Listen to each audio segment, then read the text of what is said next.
الحمد لله وكفى وسلام على عباده الذين اصطفى أما بعد فأعوذ بالله من الشيطان الرجيم بسم الله الرحمن الرحيم وذروا ظاهر الإثم وباطنه ظاہری باطنی دونوں طرح کے گناہ کے چھوڑنے کا حکم اللہ رب العزت نے دیا ہے۔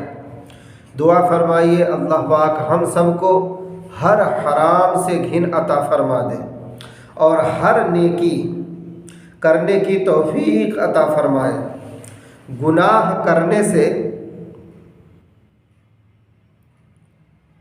اللہ کی عظمت دل سے نکل جاتی ہے۔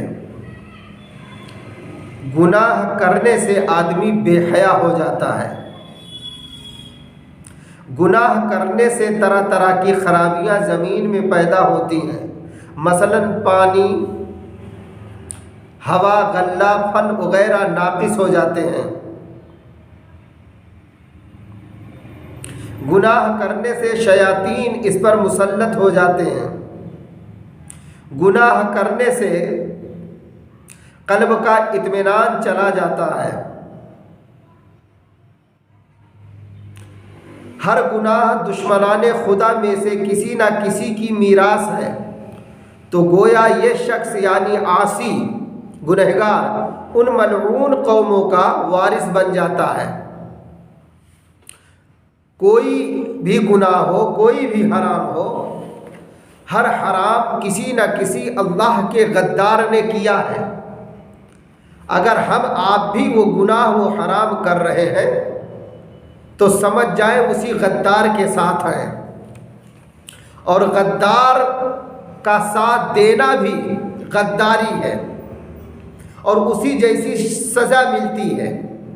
اس لیے دعا فرمائیے اللہ پاک ہم سب کے اندر سے ظاہری باطنی دونوں طرح کے گناہ نکال دیں، اور ظاہری باطنی دونوں گناہ سے ہم سب کو سچی سچی توبہ کی توفیق عطا فرمائے۔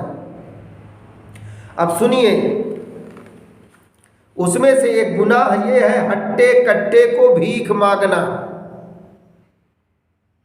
اگر کوئی نوجوان آدمی بھیک مانگتا ہے، مجبور نہیں ہے، کوئی اس طرح کی بیماری نہیں جس سے وہ کام نہیں کر سکتا، بلا وجہ ہٹا کٹا اگر بھیک مانگتا ہے تو یہ حرام ہے۔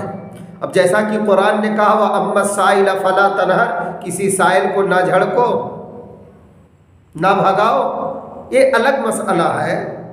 آپ کے ہاں اگر سائل آتے ہیں اس قسم کے تو آپ محبت سے ان سے کہہ دیجئے، محبت سے۔ اگر کسی سائل پر، کسی مگتے پر آپ کو شک ہے، شبہ ہے کہ یہ صحیح آدمی نہیں بھیک مانگنے والا، تو آپ بہانہ کر دیں، اس سے الجھے نہیں۔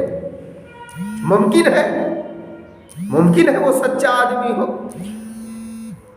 لیکن یہاں جو گناہ کبیرہ کی فہرست میں گناہ لکھی ہے وہ یہ ہے کہ اگر ہٹا کٹا ہے، معذور نہیں ہے، مجبور نہیں ہے، پھر بھی بھیک مانگتا ہے تو یہ حرام کرتا ہے۔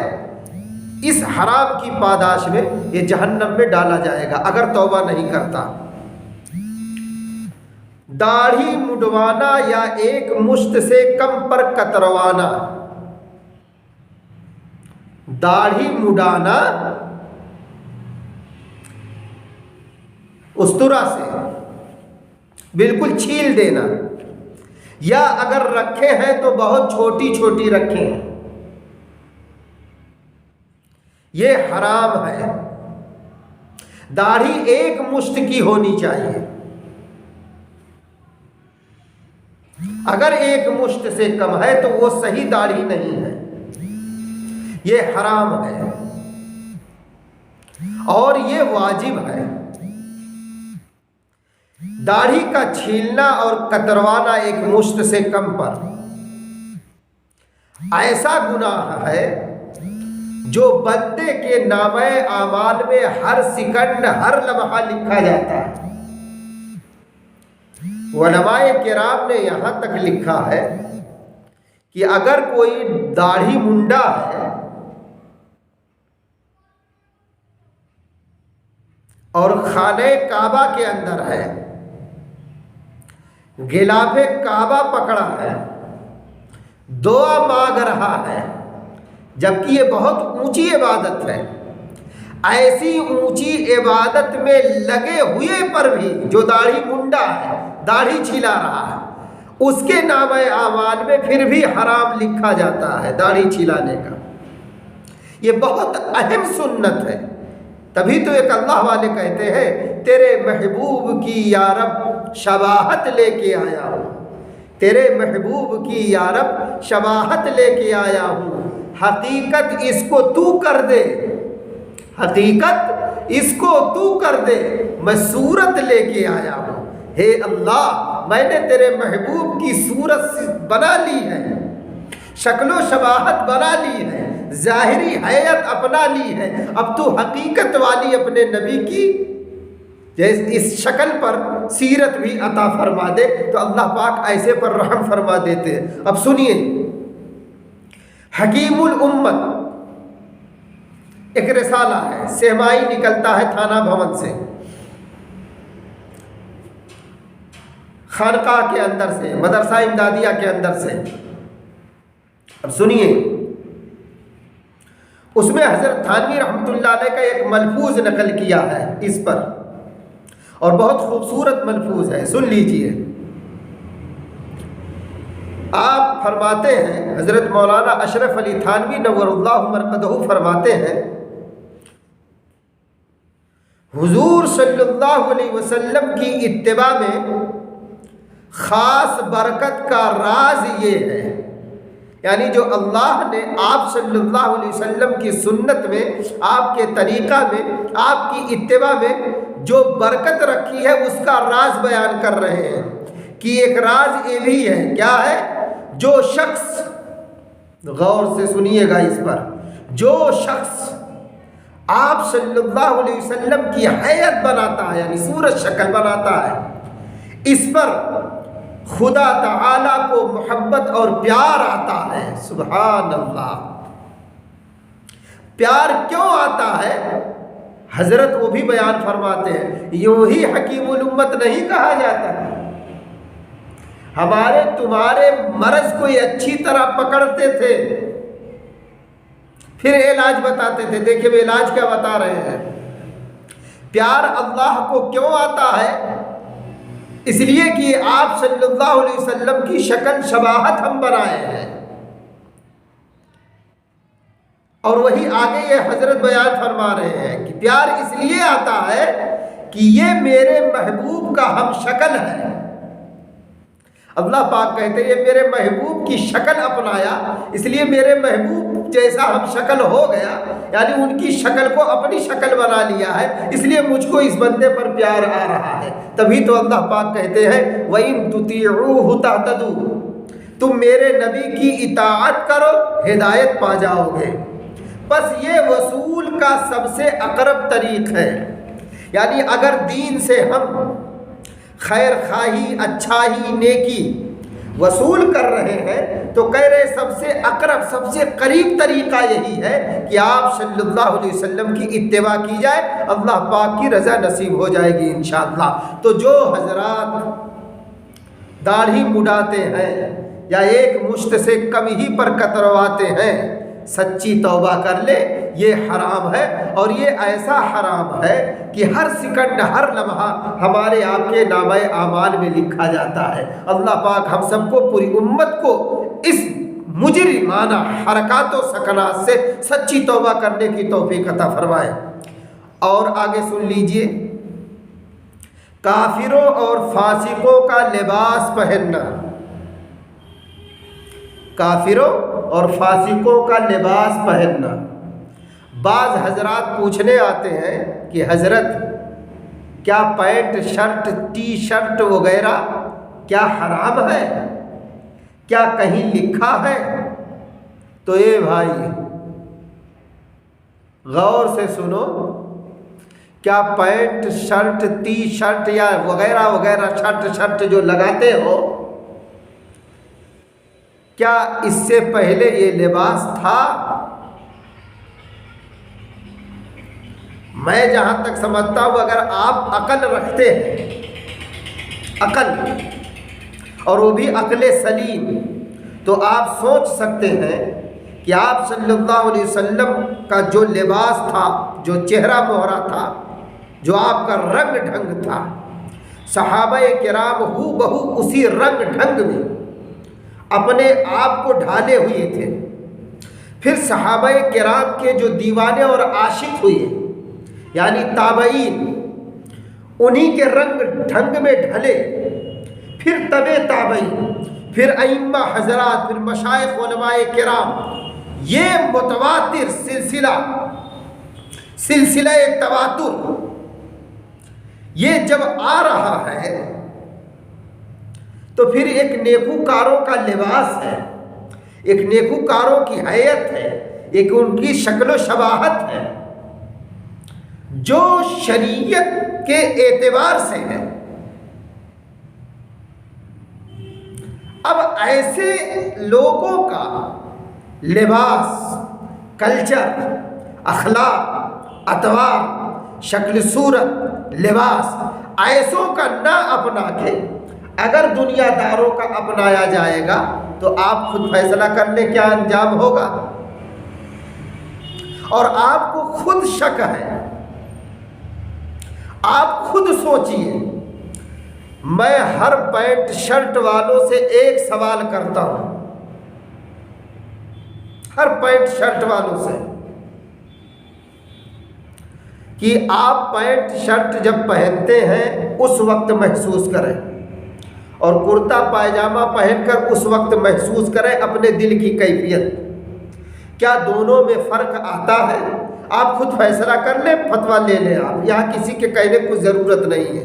اللہ پاک ہم سب کو صحیح معلوم ہے، دین سمجھنے کی توفیق دے، اور فاسقوں جیسا لباس نہ پہنے، حرام ہے۔ مردوں کو عورتوں کا لباس پہننا،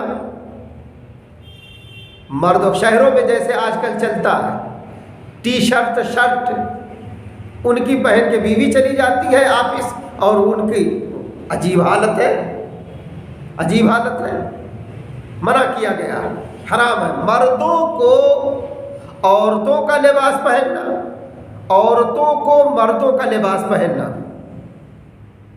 دونوں لباس اسی لیے الگ الگ ہیں۔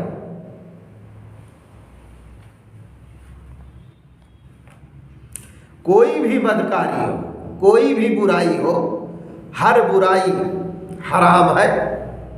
اب کوئی بری چیز چھوٹی ہے، کوئی بڑی ہے، کوئی گناہ کبیرہ، کوئی گناہ صغیرہ ہے، اگر ہم لوگوں سے ہو گیا ہے تو ہم لوگ توبہ کریں، اور ہوا ہی ہے اس لیے توبہ کریں۔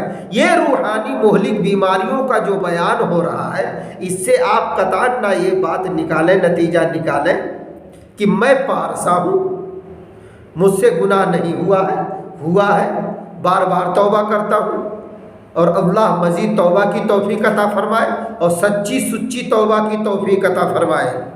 اب بعض لوگ یہ کہتے ہیں کہ ارے یار بار بار تو توبہ کرتے ہیں، توبہ ٹوٹ جاتی ہے۔ کسی اللہ والے نے کیا خوب کہا ہے، جو 100 بار ٹوٹے تو 100 بار جوڑے، جو 100 بار ٹوٹے تو 100 بار جوڑے، محبت کا رشتہ تو قائم ہی رکھے۔ اگر 100 بار گناہ ہو جائے تو 100 بار توبہ کر کے ہم اپنے اللہ کو راضی کریں۔ اب سنیے اس پیر افتخار نقشبندی مجددی سے، پیر ذوالفقار صاحب دامت برکاتہم نقشبندی مجددی کا ملفوظ جو یہاں نقل کیا گیا ہے حکیم الامت